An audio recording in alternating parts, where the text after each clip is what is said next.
나는 오늘도 그 집 앞에 섭니다.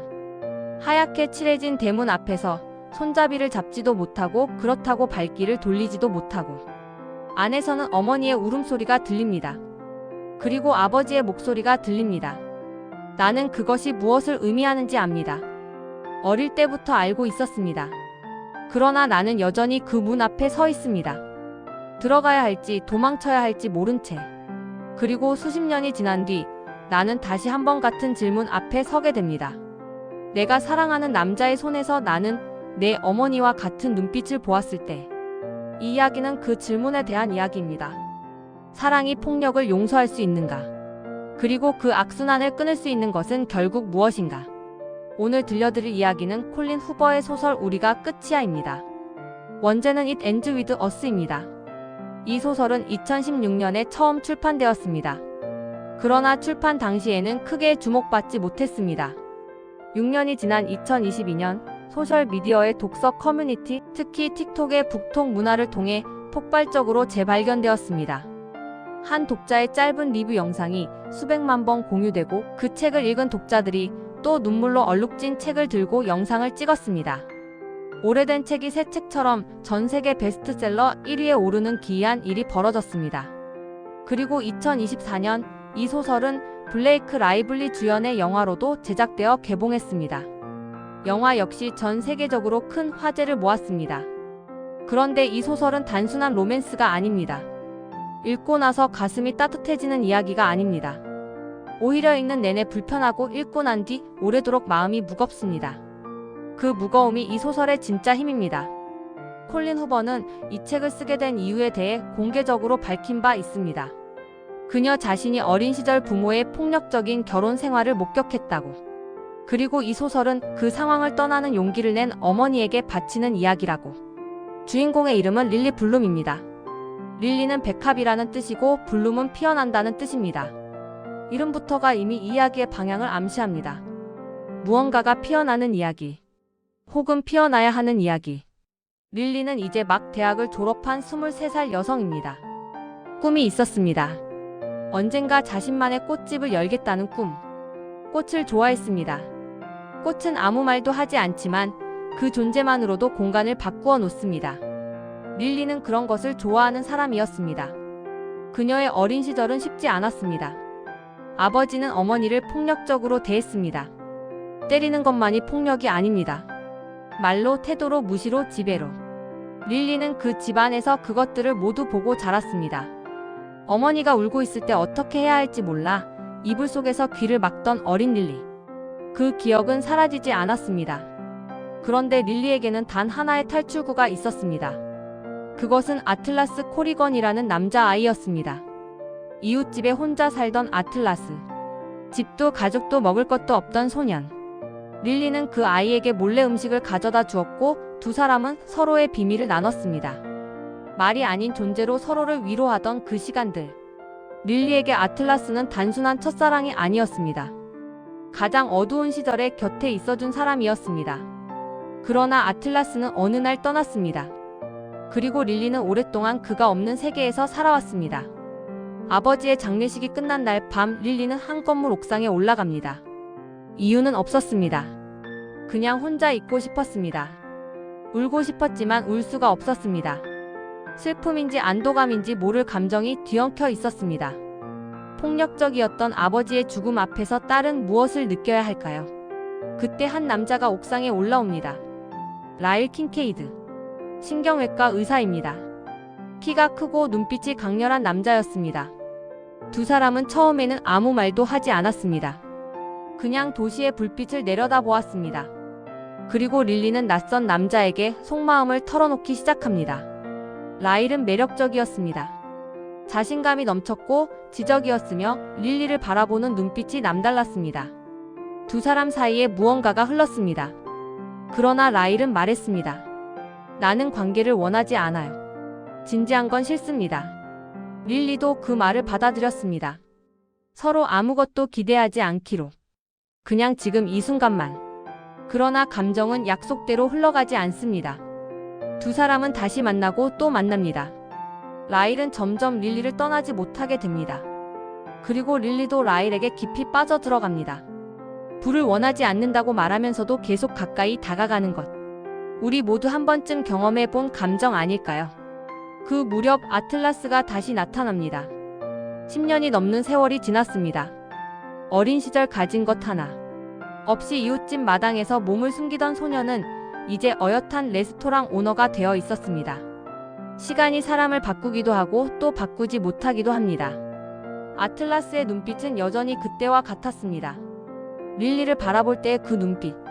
릴리도 그 눈빛을 알아봅니다. 10년이 넘도록 잊으려 했지만 잊히지 않는 것들이 있습니다. 첫사랑의 온도. 가장 추운 계절에 건네받은 따뜻함. 그것은 쉽게 사라지지 않습니다.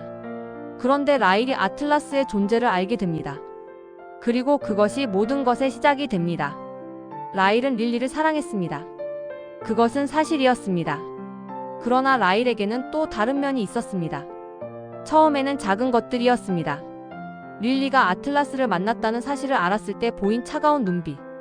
릴리의 행동을 일일이 확인하려는 습관. 자신이 원하는 대로 되지 않을 때 솟구치는 분노. 그 분노를 표현하는 방식.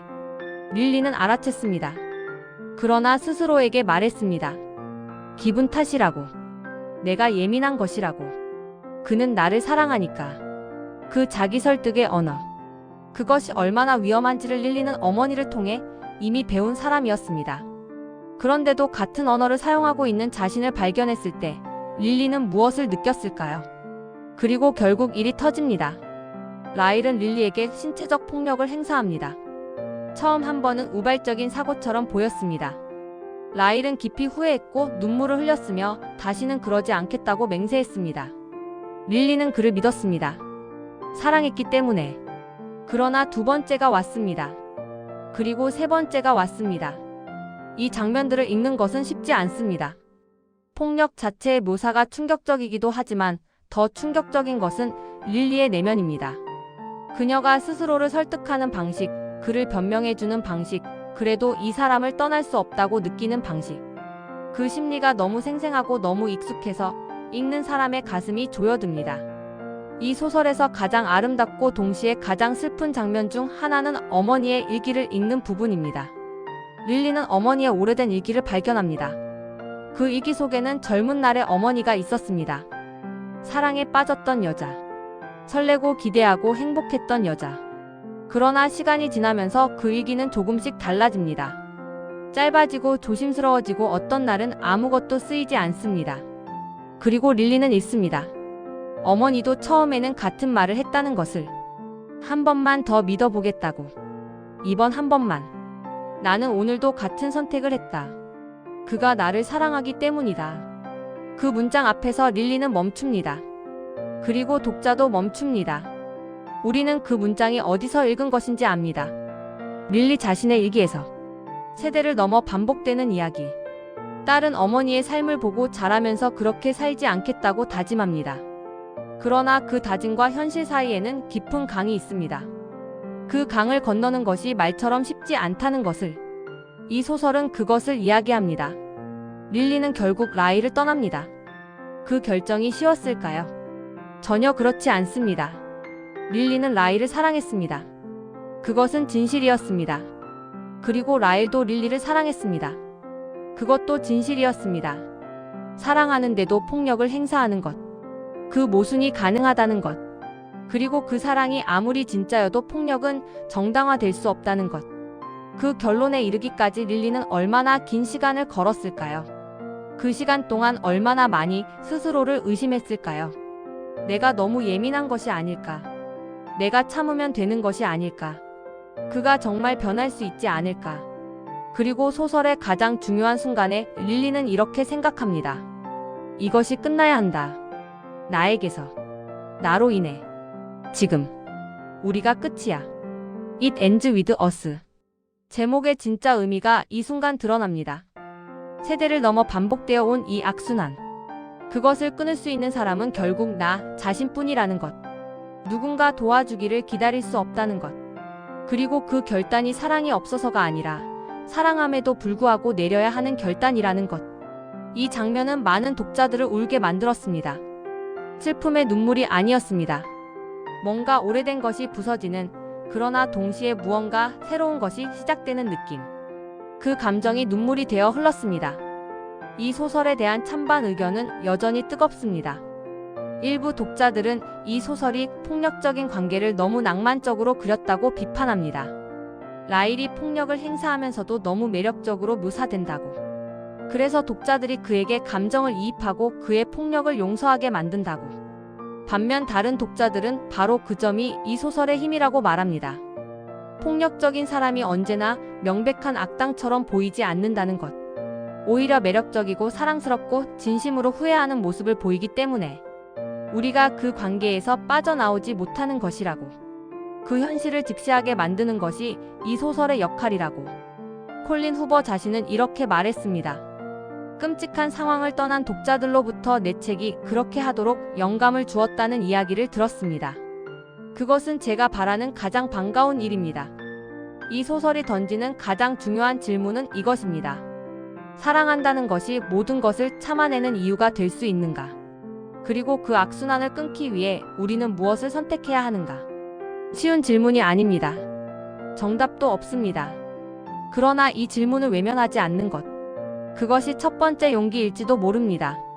지금까지 콜린 후버의 우리가 끝이야를 함께 이야기했습니다. 이 소설을 읽고 나서 많은 독자들이 주변의 누군가를 떠올렸다고 합니다.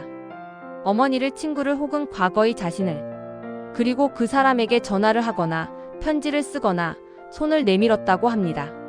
좋은 소설은 그런 것입니다. 우리를 불편하게 만들고 우리가 외면해 온 것들을 정면으로 바라보게 하고 그리고 무언가를 하게 만드는 것. 사랑은 참아내는 것이 아닙니다. 그리고 끝내는 것이 반드시 실패가 아닙니다. 때로는 끝내는 것이 가장 용감한 사랑의 방식일 수 있습니다.